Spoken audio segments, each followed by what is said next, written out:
forest I'm thinking of, Well, west of that's in San Florida. I think there's also Peter Burn, Bluff Creek, Patterson, Laird Meadow Road, British Columbia.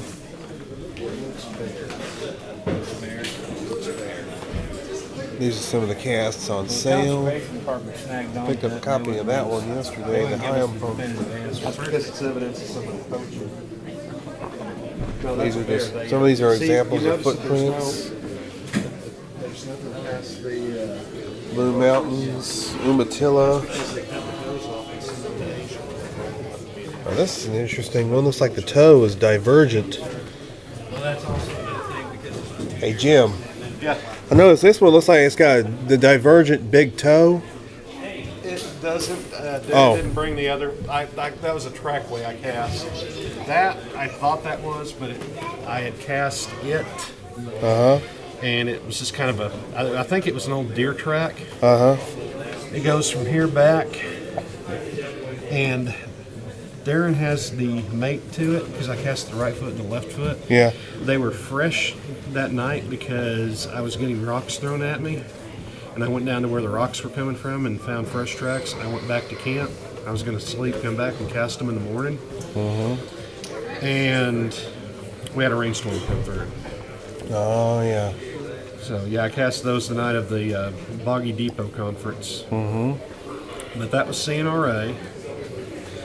And it's still pretty active. But I will go ahead and say this. I have seen tracks in line where the big toe was in line, and all of a sudden, the next one, it's out. Yeah. It's back in. I'm convinced the joint they have right in here is similar to that on our phone. Probably is. Well, it makes sense as much time as the young spend in the trees. I've also seen quite a few of them where they'll grip in with the big toe, so you'll just see the big toe and the pad of the foot. So, but that might be kind of a regional thing. Yeah. Because Dr. Meldrum doesn't, he is of the firm opinion that can't happen. I don't know, I think there may be regional variations. I'm convinced these are a different subspecies than the ones out west. Species. Yeah. Since there's 20-something different kinds of bears in the state, or not state,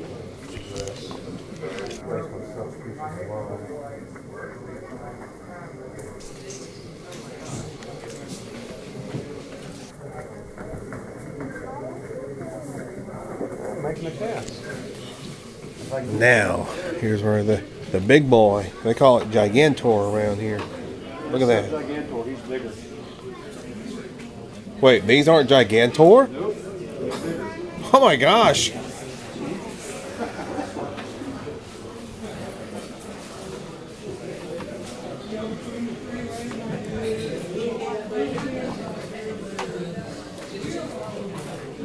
Yeah, I just found out there's another one about that size running around just north of here.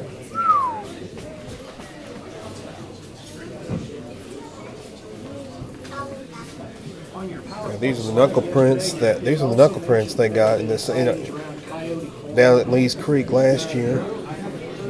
Oh, this one's huge. This one is huge.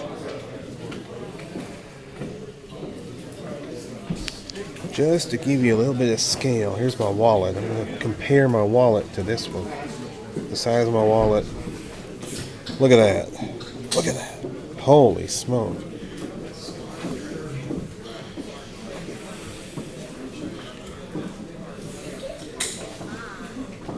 Yeah, well, that's because it's still kind of cooking. So this is not Gigantor. No. His print is about this long. Oh. And about yay wide.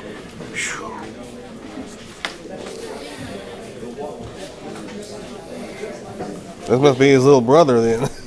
Well, actually, that's almost 200 miles away. Huh. So I don't think they're related. Huh. But there's been sightings of both individuals because I've talked to oil field workers that welded on a pipeline. They saw that one. The Humphreys swore up and down they saw that one. And they say he's at least 12 foot. Then Gigantor's been seen in the Arbuckles, and He is 13 foot plus. He's massive. I've talked to some witnesses that have seen another big one down by Frederick, not quite that size, about a 22-inch tracks. And they actually cast him and gave him to the police department who smashed him. Oh. Yeah, some hunters actually kind of got attacked.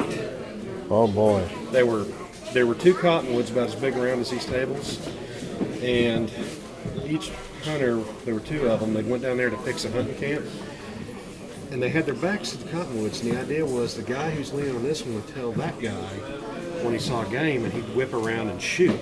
And it was about dusk, and they said they were kind of dozing off, but they got to smelling this nasty smell.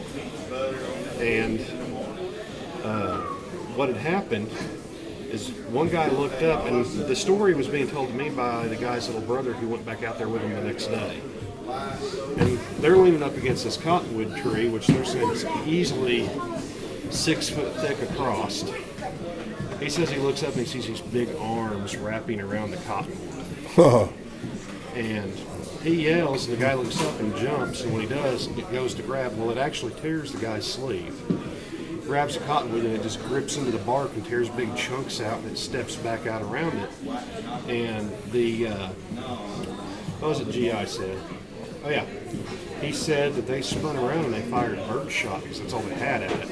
And they said they hit it and it just kind of went. And they said it was at least 11 foot tall, and it started walking their way. So they took off running to their trucks. Every few steps they would turn around and shoot this thing with bird shot, and they'd hear it grunt. Of course, bird shot's not going to hurt it. No. And they make it back to the truck. They leave and they come back the next day.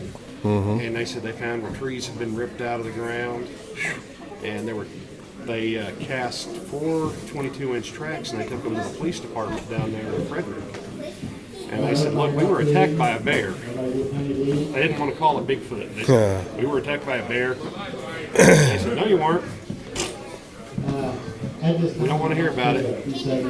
But the witness went up with them, and he said that he saw at least 30 tracks, because it's kind of muddy down there, and it just took off following him. He said the stride was longer than he is tall. Hey! Wow.